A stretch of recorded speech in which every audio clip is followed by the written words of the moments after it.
I try to take a lot of the guys down there and drive so much with the back. Sketchy roads.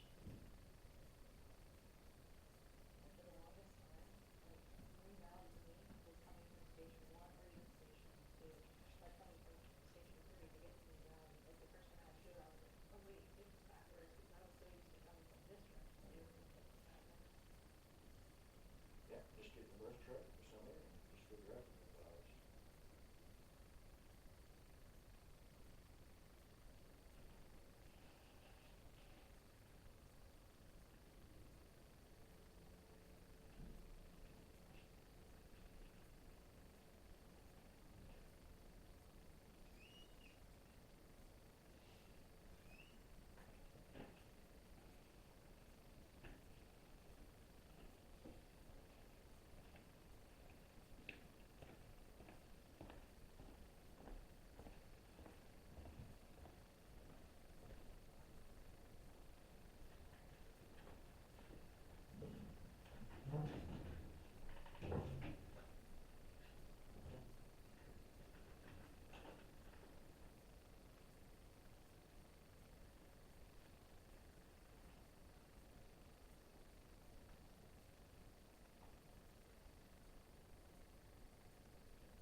2, what we just finished. We finished up policies, procedures, and we're on the slideshow. This is block 3. We're going to continue the slideshow, and then we're going to start putting hands on some of the equipment that we actually carry. Okay? The last block is going to be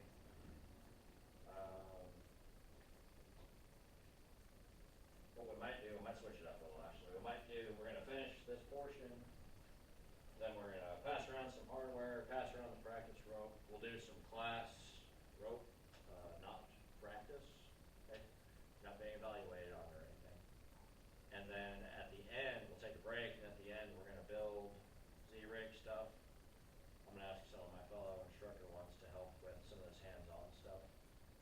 And then at the very end, we'll put everything away. I'll pass out the quiz. We'll knock that out.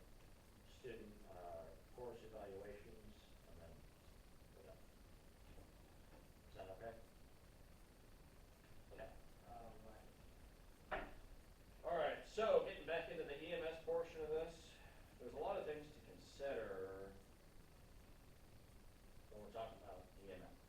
Question? If we have time, can we go over putting on one of the harnesses just for the newer guys? Yeah. Yeah, we brought one up here. I'm going to show it to you guys. If you want to climb it in, if we have time. Yeah, if you guys have any questions or anything, if I'm not paying attention, just, throw something at me or yell at me or something, okay? Okay, so we're going to talk about patient injuries that happen out in the field. Really, that could be anything. I mentioned earlier we had a guy fall from his tree stand. I think he actually broke his feet.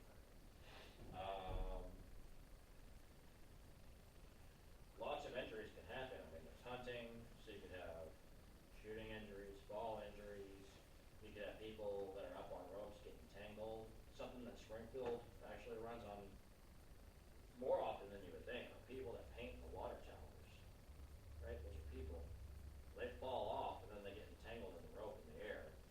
The crews have to go get them out of that situation. Right? We have water towers here. People paint them. So it's easily something we could run into. There's people working on roofs, roofers that get entangled and stuff. They could fall, get injured. We're familiar with all of those injuries, okay? But what we want to talk about are some of the injuries that affect our body based on rope and rope use and application. So we just talked a little bit about how energy transfers from the fall into the person through their tissues and organs and stuff, right? So there's 2 forces that kind of cause a lot of this.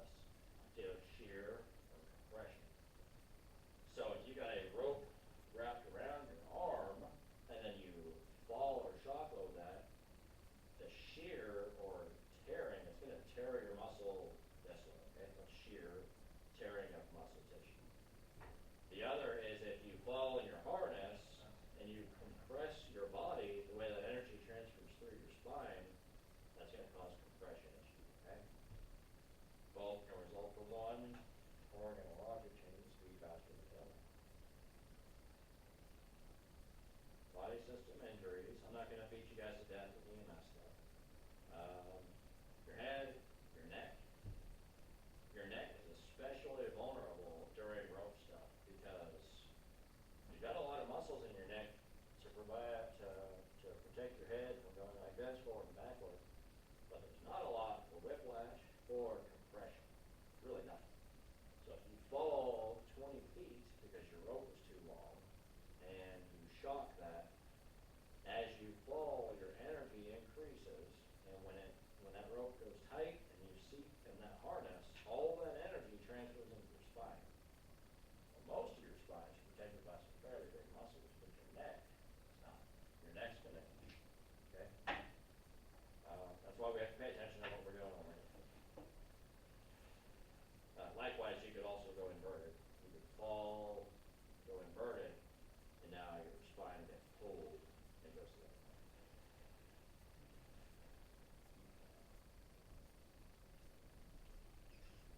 Okay, the thorax, the middle, this is where the initial energy exchange occurs. It goes through your spine muscles and then to your organs, and then all the way down to your vessels. You can tear your vessels. So you can any variety of things can happen to you, okay? Flail chest, if you fall onto something, you can break ribs, strike something, same thing. Pneumothorax, lungs, everything can be damaged. Okay, abdomen, these are all your different organs can be affected by getting displaced in your body. Something else to consider too is when you're doing rope stuff, everything has to be organized and laid out neatly. Okay? And your really rope gurus will ding you every time if your stuff's all chaotic. The reason is things can go south really quick. If all your knots, if all your rope lines aren't neat and organized, you could get entangled in them. They could wrap around your arm, and once that load's on there, it's on your muscles, tearing the muscles from your bones. It get wrapped around your chest, and once your load is on that, it tightens and it compresses your lungs. Now you can't breathe. Same way on your neck, your leg, anywhere. Okay, so you have to. These are just some of the injuries that can occur with this. And the same way with pelvic injuries, when you're in the harness, it keeps you from falling to your death, but it can still injure you. You can still have injuries, especially if you're not wearing it. Okay, and I don't think this hits on it. One thing that's important is compartment syndrome, and this is very important for rope rescue. If you or your patient is suspended by rope, even if you're in the harness, anywhere where the safety equipment or rope has tension on your tissue, the clock starts. And it will lead to compartment syndrome. So for instance, if you get a rope wrapped around here, you've cut off the blood flow to the rest of the arm, but if it gets wrapped around twice, for instance, you can get compartment syndrome in the middle. You guys remember what compartment syndrome is? Basically where that section of your body starts kind of inflating like a balloon with blood and fluid, right? Well, at a certain point, that can also include flow to the rest of the limb. Well, it's the same thing in the harness because it's coming through here on all your vessels in your groin. If you sit there too long in one position, like, well, I don't know, if you get knocked unconscious and you're not moving, now the blood flow to your legs is restricted. That clot has started. And there's all kinds of other suspension injuries and all this other stuff. Just know, once somebody's in that position, blood flow is being cut off to a certain part of the body. And they only have so long before they can fix that. And then you have to fix it right. Because once you release that tension on the vessels or tissues, that blood flow flows back in. It could cause shock, blood pressure changes, and all that stuff. And they could have a heart attack too. So, rope injuries are different, but they're usually really significant. Falls. And falls accounts for a lot. Depends on what you land on. Okay? Usually for us, low angle, you're going to be attached to your main line.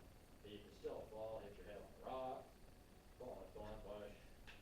You can still tumble, roll your ankle, things like that. Then it matters on what hits first. Again, this is all about the energy transfer. Whatever hits first, like the car example, if you fall and hit the ground this way, your feet and ankles take it first, goes up to your body, to your knees, to your hips, to your organs. All that stuff compresses until it can't compress anymore, and then energy is released. So that's how we have to evaluate injuries in the rope rescue world. And it's the same way with a hunter. If they fall out of a tree stand and hit the ground, well, what hit first? That's probably what's going to be broken first, but not the only thing.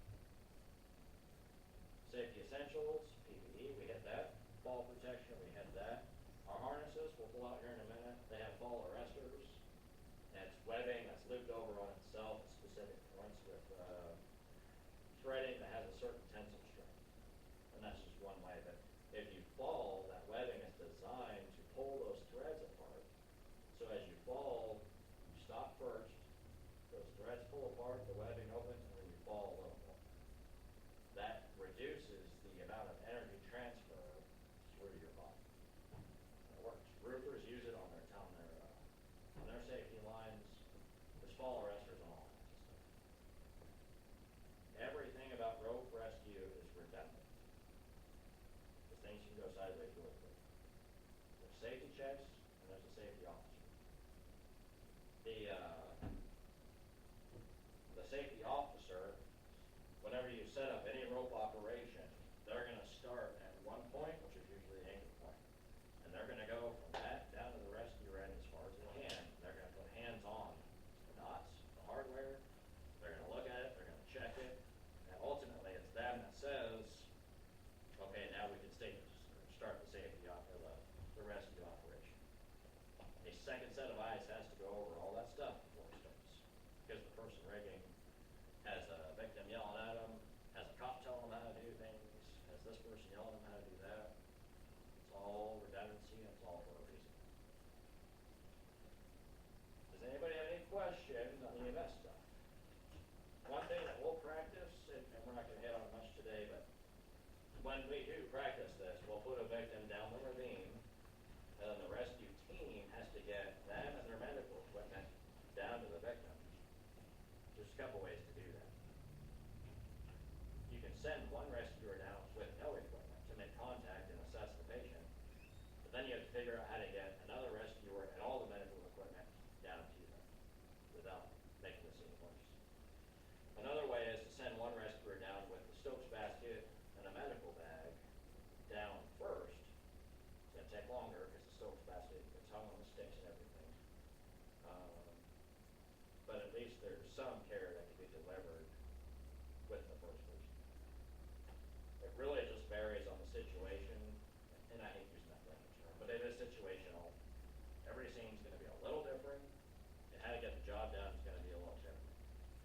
So just trust the ICs, trust the people that are running it, and just pay attention to what's going on. Any questions on the EMS stuff? Guys, we could go 4 hours just on EMS. This is the most basic rundown version, the watered down version of this, okay? Great. So let's go over some knots real quick as a class. Are you good on knots? Well, what? Are you good with knots? Some of it. Some of them. Here's some practice ropes for everybody. What kind of rope is this? All went on. How do you know?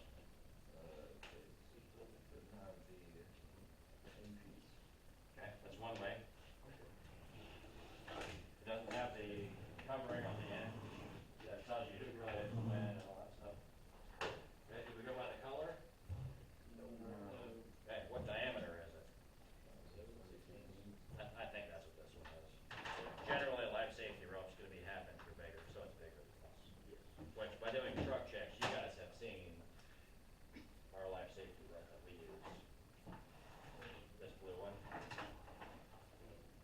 It's bigger. Okay. Also, you could tell this sheathing is not durable in any way. Any little snag will snag this stuff up. Alright, so let's just practice some of these guys. And then we'll just work through it, okay? So, the water knot, what's the water knot for? Do you use it with rope? Why? Okay, yep, it'll come apart, guaranteed. And with webbing, if you tie it the opposite way, it will also come apart. Alright, so the bow line. Everybody know how to do bow line? Awesome, sufficient, that's it. Here, you wanna come demonstrate that? No. I need an instructor one to do it, so thanks. I thought mine different than that. All the instructor ones failed, so. See the doctor? I thought all mine did. Oh, sorry.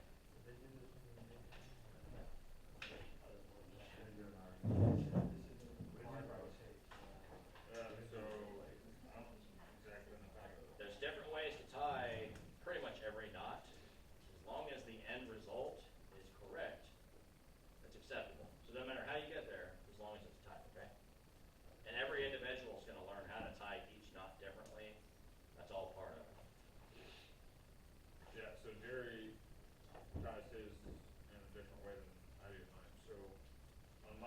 let's take the working end, I guess, or no, this would be the tag. Yeah. In my right hand, and then I go over the top, under.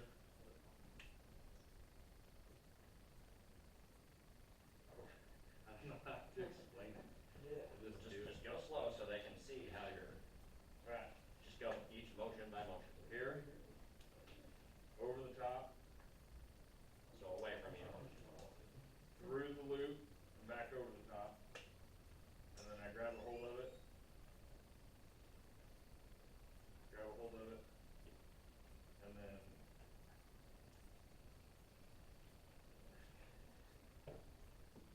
I don't know how to explain it. Because I do it different than like what I was taught in fire one too. It's just a lot easier for me to do it that way. And if I slow down, that's good. Hey guys, we're not being evaluated right now on how well you do, or not. Alright, so here's another way, here's how I do it. This is how fire one would be taught, right?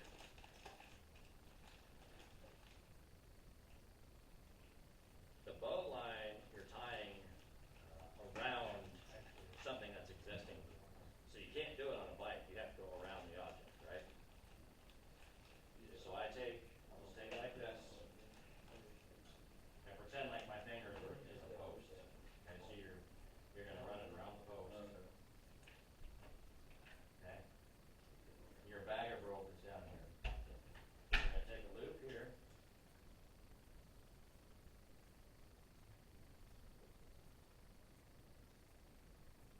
Under or over it? You can go either way. Okay. And then you want to come through the opposite side of your loop.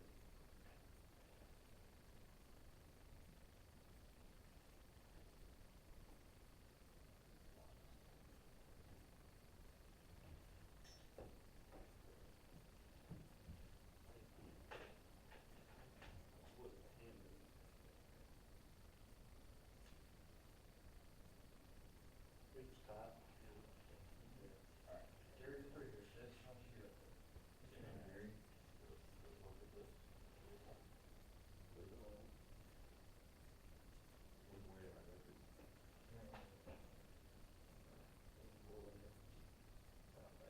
Here, Jerry, why don't you step up here? Can everybody see where he's at from there?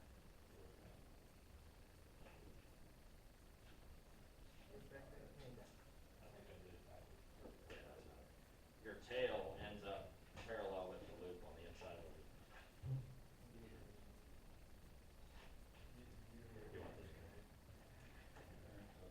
You want this guy? Oh, you see here, you just do a little, you do one of these right here, right? You see?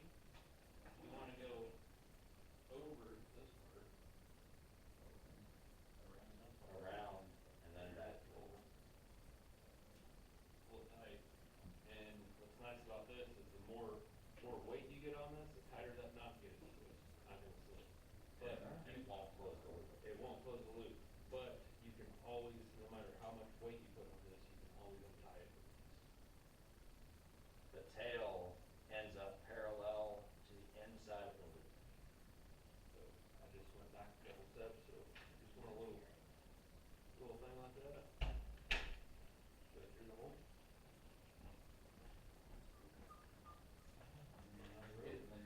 Back through the hole.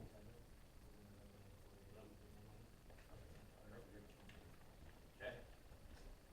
So a good advantage to this is you can tie stuff to it and use it as a tie-off point. However, it's not a lifesaver.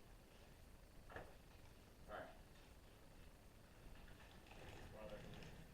Next is the clove hitch. Anybody want to demonstrate the clove hitch? Austin? What's clove hitch used for? We can use it to tie off the halyard on a ladder. We can use it to hoist tools up to a roof. This is a life safety knot. You know what? Got my arm.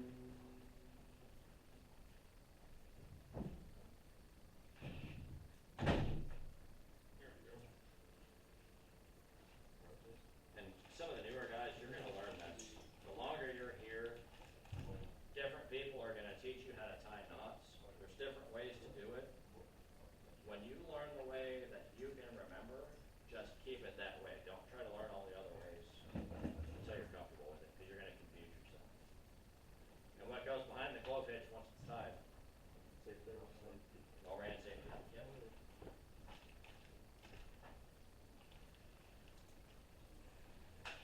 Okay, so you can do the clove hitch where you do the loop method, right, in your hands, and then you loop it back through, or you can tie it around an object, which is what Mr. Ransom. It just depends on your application of the knot.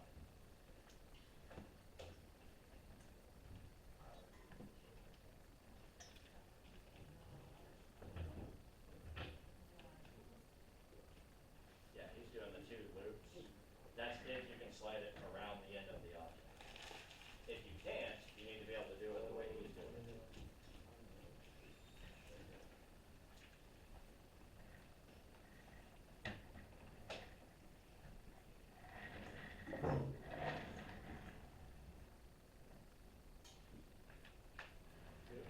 Sean, are you good with this one?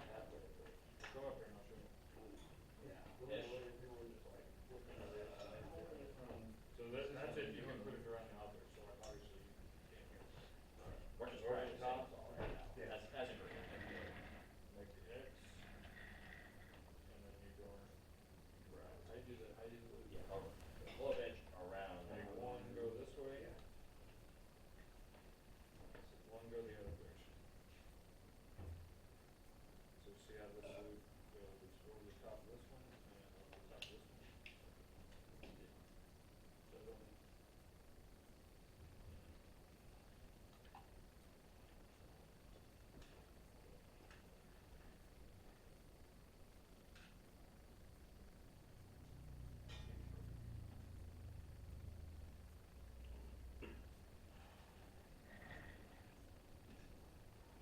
All right. Let's go into the figure 8 family. There's a lot of different figure 8s, pipe, follow through, double inline. There's really only a couple that you guys need to know on the most basic level. This is stuff you learn in firefighter 1 and 2, okay? So let's start with just the most basic one, I think anyway. It's just on a pipe. Just take your rope, make a bite, bring it down, loop it, swoop it behind, pull up. Now, in the rope rescue world, well, back up. So in the, what do you follow it up with? Overhand safety. In the firefighter world, when you're taught about this, they tell you to what? Leave the loop big enough for a gloved hand. Okay? In the rope rescue world, you want to make it a little bigger than 1, maybe 2 carabiners to hook onto. Just make it smaller. The reason is, if you tie a load on this, the load is able to move laterally more the bigger the loop is. So if this loop's really big, and when I say move laterally, I mean the carabiner's hooked, the carabiner has a lot of room to slide. And when you're putting weight on it, that's pretty far. If it's smaller loop, it has less room to travel, okay? So that's the figure 8 on a bike, one of the most common you're going to use. But if you have to loop through something like a anchor point on a truck that's a loop, you got to do the follow through, okay? So everybody know how to do the follow through? So you're going to make a figure 8, leave you a good healthy tail. You're going to make one figure 8 in the rope. You're going to go through your object, and you're just going to follow it back. It's kind of like a water pump, essentially.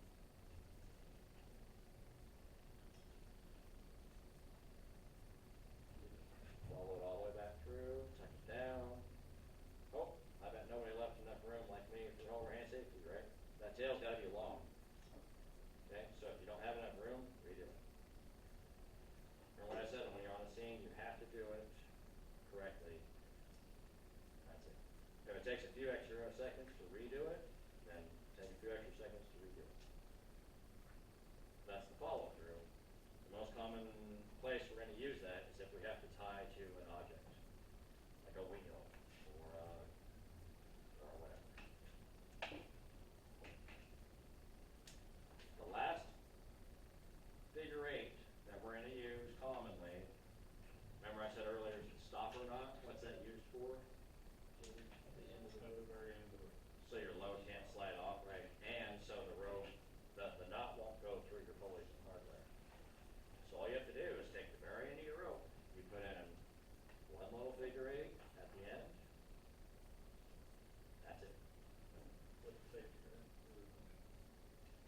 suppose you could.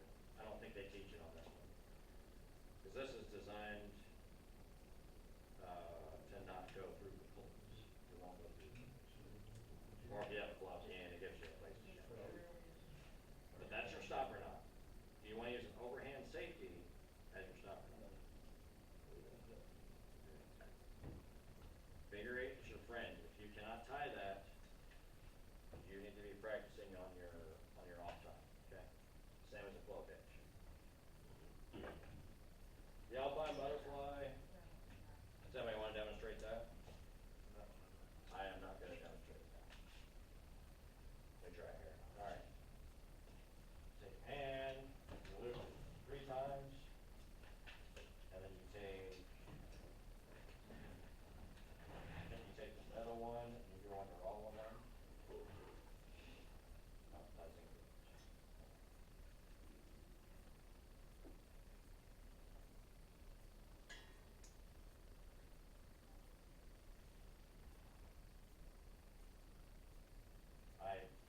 I'm not good at this.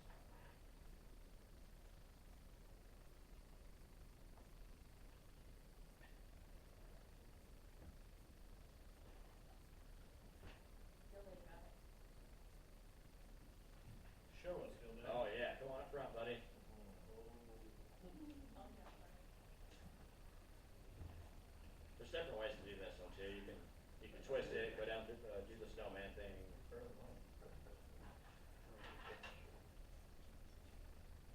Walk on the flat, Tom. I just put it over my hand. Turns over, you can see it. There you go.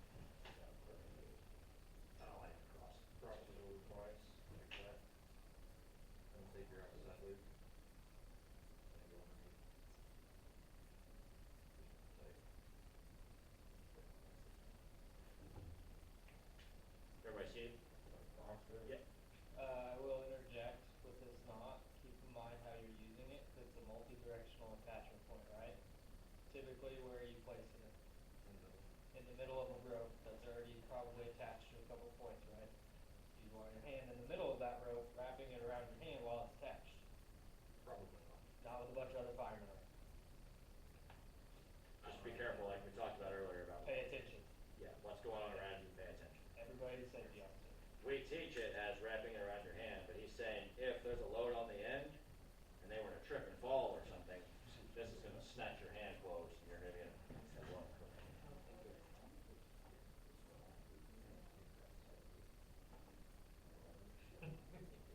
You guys get it? Everybody getting it? And Kendra, make sure you pull those apart to seat, you gotta seat that knot. Guys, this all takes practice. I'm not an expert. We all have to practice this to stay up on it, okay?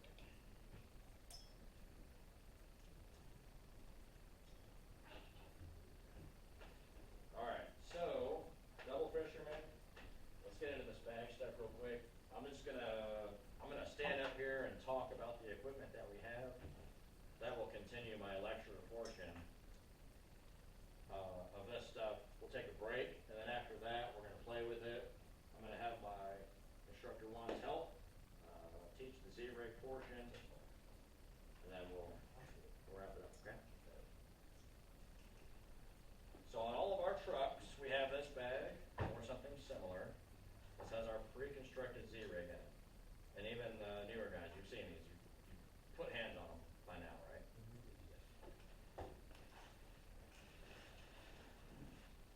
You should be able to just pull it out. Some guys will attach them all to one carabiner, some will leave it in kind of this big mess. It looks complicated, but once you lay it on the ground, like the picture I showed, it makes that Z, it makes that 3, it'll work, okay? As long as it has to be put away correctly, and part of truck checks, the driver should be actually pulling this out and looking at it and see if it's all gaggled up or if it's put away appropriately. That is our pre-made Z-rig that we're gonna go over here in a little bit. That's on every truck. On the other 2 trucks, station 2 and 3, they do not have this bag. This is a hardware and software bag, okay?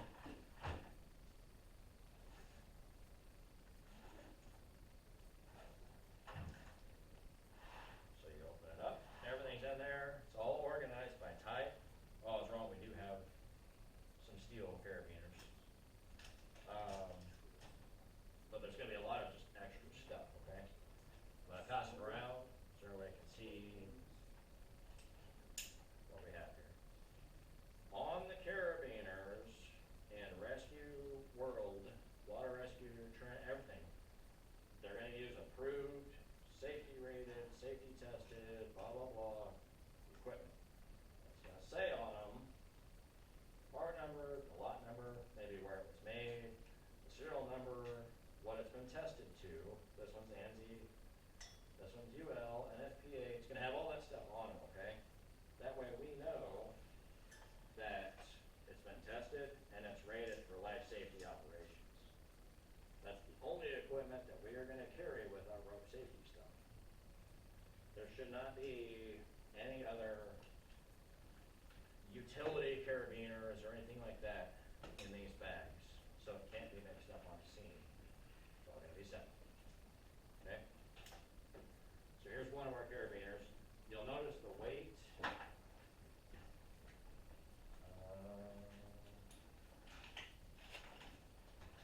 I'll just feel it. You're gonna be able to tell it's heavier than the aluminum carabiners. You're like, oh, that's not bad, until you've got 10 or 12 of them on your hip with all this other stuff, and then it adds up. This is our pencil ID. This is what I was talking about earlier, classified as an sender, okay? But it can also be used for descent control as well. So if you're down a rope and you have to climb it, this is one device you can use to slide up, capture your progress, and breaks and little footsteps you can make and all kinds of stuff. But this is one way to attach to the rope and control ascent. It's got to be set up the correct way or it's not going to work. And then the handle you just turn, and it'll either lock down on the rope so it doesn't move. You can open it up to control how fast it moves, or you can open it all the way and it's just free.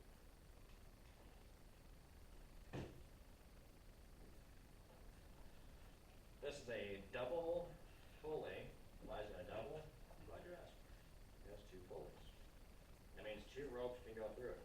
It can be the same rope looped twice around something, or it could be two different ones. It's crucic minding because it has these two tabs on it. These tabs are to help prevent knots and debris from going through the pulley. You push the button, the side slides open, and that's how you can thread the rope on if you don't have the working end in your hand. Okay? So if you have a bite, just run it down. Bidirectional, again, all the safety standards, testing, all that stuff, located right on the device.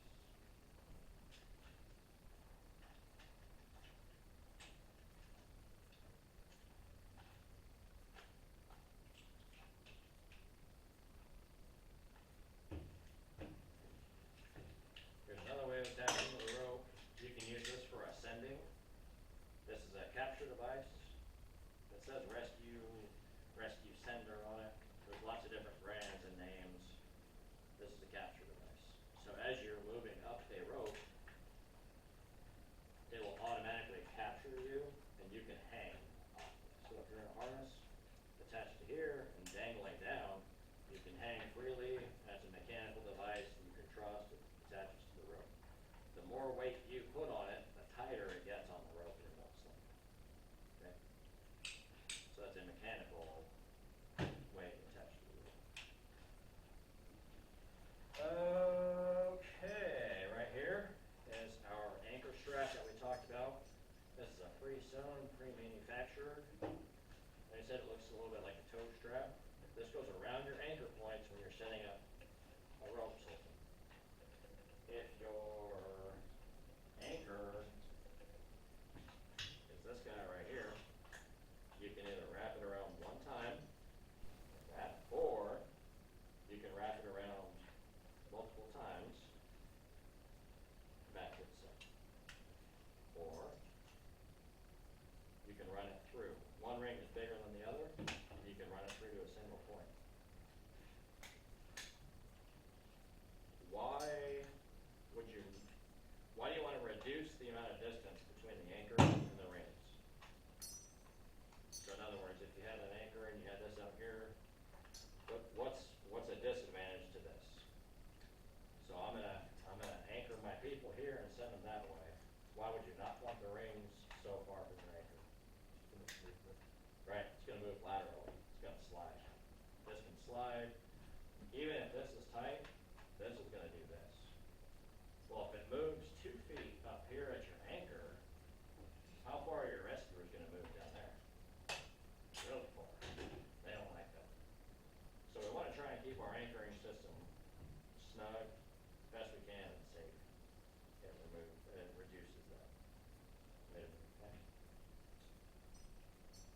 this is one way.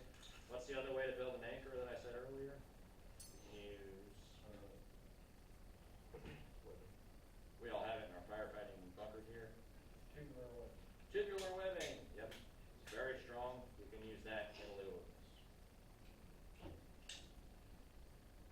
And in our bag we have these smaller cords.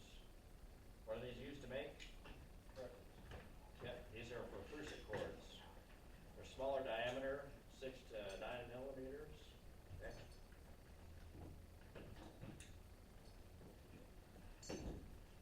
There are some that are manufactured that are pre-sewn into the cruciate loop. These ends will be pre-sewn together. They'll have all that safety label and stuff on them, and they're just as strong. What we teach is the double fisherman. You need to be able to know how to tie your own cruciate, okay? It's a pretty fundamental rope that we can use for a lot of different stuff. In the rope world, when you're on a rescue, you'll have 3, 4 or so, 5, maybe more cruciates hanging off your waist with carabiners. That's because they're extremely universal and they can be applied to anything. What we'll primarily use them for is tying off a rescuer from their person to the main line during a low angle rescue operation. That will allow them to be attached to the primary, the main line, so if they fall, they're safe, and they can make them hands-free. So when they get down to the, so let's say we send a rescuer from the top all the way down to the bottom. He says, hey, I need more hands. Great, cool. We're going to send more people down there with them. This is one way they can attach to the rope, the main line, go down, and then detach as well. Or they can attach themselves to the Stokes basket when they're ready to haul the patient back up. Or they can tie off tools to the Stokes basket, or the medical bag, whatever the case may be. Has everybody practiced double fisherman before? Okay? So, practice that one with your ropes too, okay? But that's what these short cords in the bags are for. Why are they different colors? Different lengths. Boom, they're different lengths. Different lengths mean different size loops for different applications. In rope rescue, anytime you're in the operation, you probably ought to have 1 or 2 with you, with a couple carabiners, because they can help you in many different ways. Once you tie off to the Stokes basket, or anchor, or whatever, you can lean back and be hands-free. So you don't have to hold on and do something with your other hand. You can lean back and work. And you're attached to the main line. Okay? So remember what I said. Once the main line is set, everything has to be attached to it. That way the main line provides support for everything. Same way with the leg. If you were attached to this and then carabinered to the Stokes basket, that still counts. You're still part of the main assembly, and you're good on the safety. Okay? And the last thing I'll point out, then we'll take a break. Webbing. Up here we have all this webbing. It's daisy chained for easy storage. We have all these different colors. What are the different colors indicate? Lengths. Different lengths. Great. We also have them marked in Sharpie on the end, how many feet they are. You can use short webbing for the same thing, tying off, making handles, carry handles, anything like that. The longer webbing you're going to use for lashing in a patient into the Stokes basket, some kind of operation that's going to require a bunch of different things. Maybe a change of direction, maybe you need another anchor point.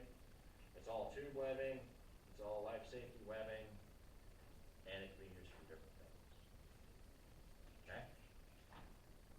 So that is all of the basic equipment that we are carrying on the truck. This last thing, we call it a bear claw. It's a multifunctional plate. Essentially, when you're setting up your anchor point, it goes to the main ring. And instead of putting one carabiner to that and limiting your operation, if you put the bear claw on,